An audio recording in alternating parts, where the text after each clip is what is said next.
So is this fusion rifle Glacioclasm worth getting, considering it's pretty much the focal point of rewards for this dawning event? Today, guys, we're going to be going through a number of god rolls, a few on my own account. We also got to play with a roll here on Goob's account, which was excellent, as well as Smith, who also had a very good roll. Now, let me go ahead and just say, if you have not picked up a fusion rifle in a long time, they are nowhere near as potent as they were in the past. Most notably when things like Air Intel was the meta. It used to map at insane ranges, upwards to 40-45 meters. Now, realistically, Glacioclasm, Air Intel, all those fusion rifles really can't get the one-hit kill past 22 meters. There is some finessing, most notably due to, say, the God Roll Air Intel that does boost zoom, that can somewhat reach into that 23-meter territory. Now, this was intentionally done by Bungie because they're obviously trying to rein in fusion rifles and keep them just a level above shotguns. And when you hear a kill range of like 22-23 meters, that sounds pretty good, right? Like you're like, oh, that's pretty good. Most shotguns, outside of course, our slugs, stay within 10 to 9 meters or less, right? So 22-23 meters, that sounds pretty spicy. Not exactly. You see, 20, 21, 22 meters is not when damage fall off begins. No, it falls off way before then. And with the damage fall off being so severe, the majority of your bolts, if not all of them, have to land. You see, your fusion rifle, when it shoots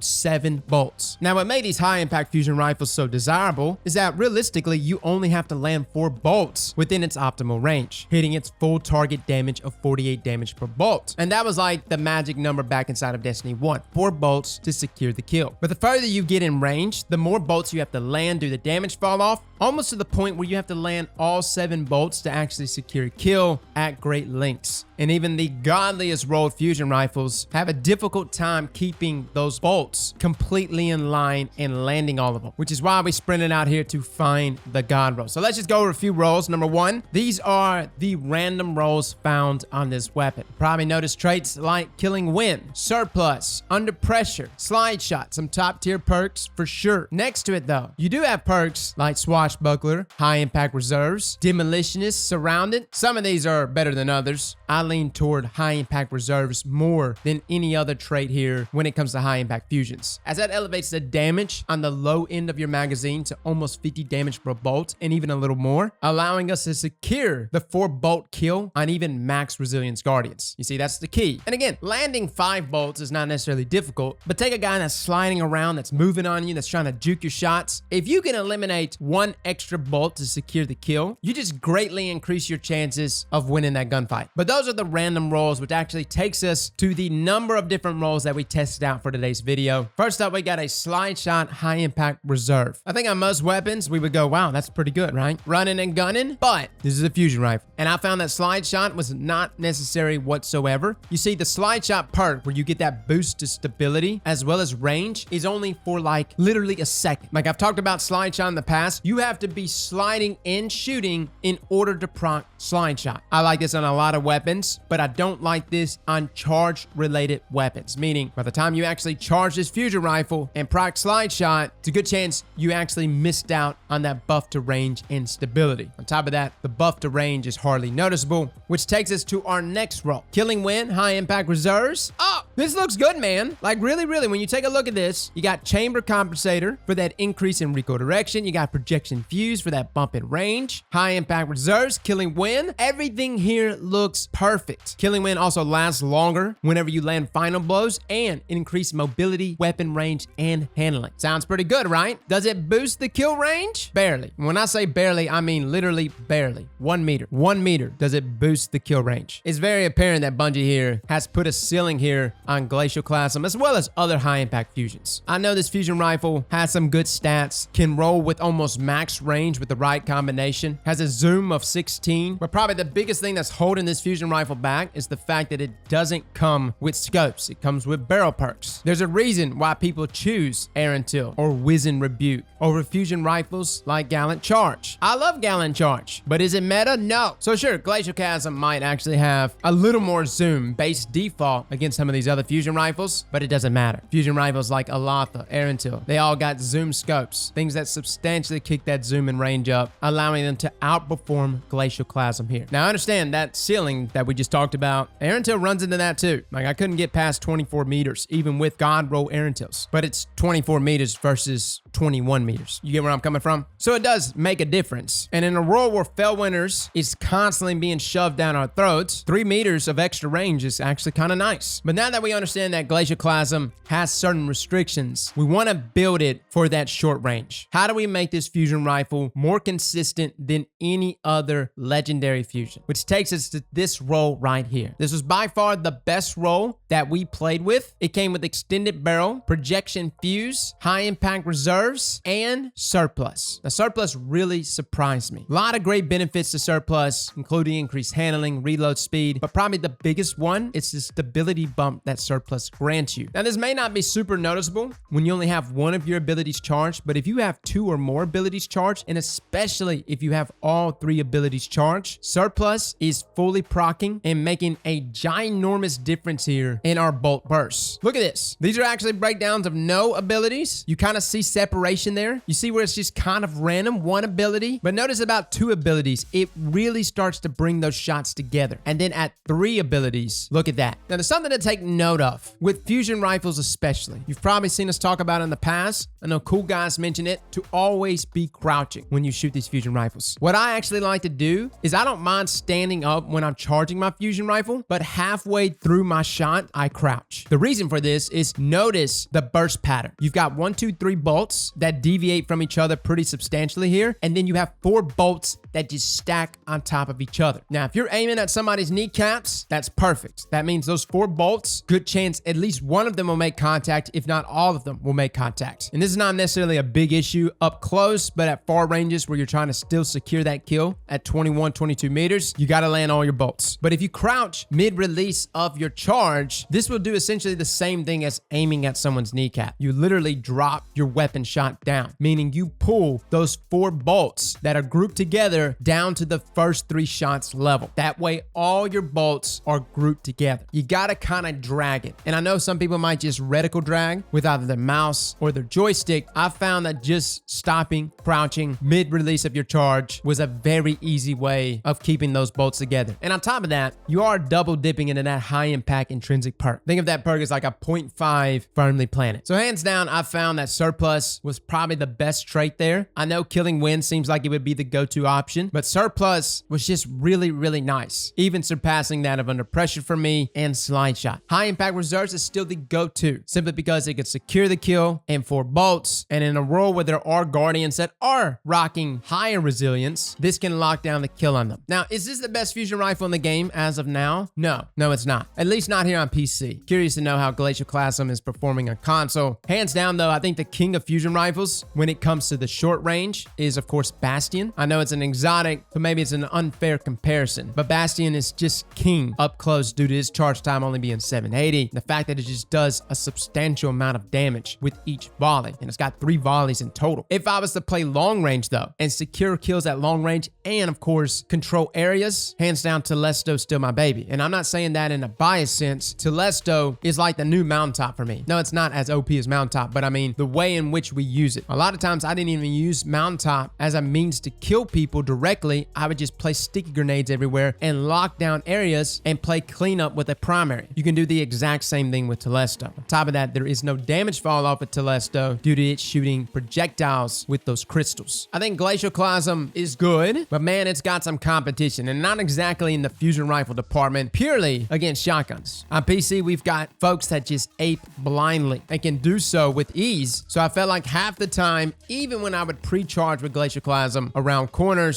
players were just too smart to run into that lane. I think all of us wear headphones, right? Yeah, the moment I hear somebody charging that fusion rifle, which does give out a pretty easy sound to pick up on, I'm like, not going in that lane. You see where I'm coming from? It's kind of the dead giveaway for fusion rifles. And for a long charge rate like Glacioclasm's, that charge, man, just completely gives you away. Now, for my PvE players, is this a fusion rifle for you? Man, no. I think that there is a couple things on here you could go for, whether it's Swashbuckler, Ambitious Assassin, Surrounded. That's all fine and dandy, but let me just go ahead and remind everyone, Gallant Charge is by far the PvE king of fusion rifles. When you can roll things like Demolitionist and Rampage together, it's nasty. Unfortunately, you can't get Gallant Charge right now, right? I don't think you can. I don't think it's in the roll drop pool. You just don't get that level of nasty. And before somebody brings up the fact that I didn't talk about Jotun is not a fusion rifle to me. It's just a tracking missile. I think of fusion rifles, I think of things that actually shoot fusion bolts. Jotun's just a rocket launcher in disguise as a fusion rifle in our energy slot. So yeah, Jotun absolutely is one of the best range killing fusion rifles. And it's absolutely infuriating to go against when someone knows how to pre-charge correctly. But surprisingly, it too can also be outplayed. So guys, that is my thoughts on Glacioclasm and the roles you should look for. Fellas and ladies, thank you all for coming and watching. And as always, slap that like button like your mama told you right.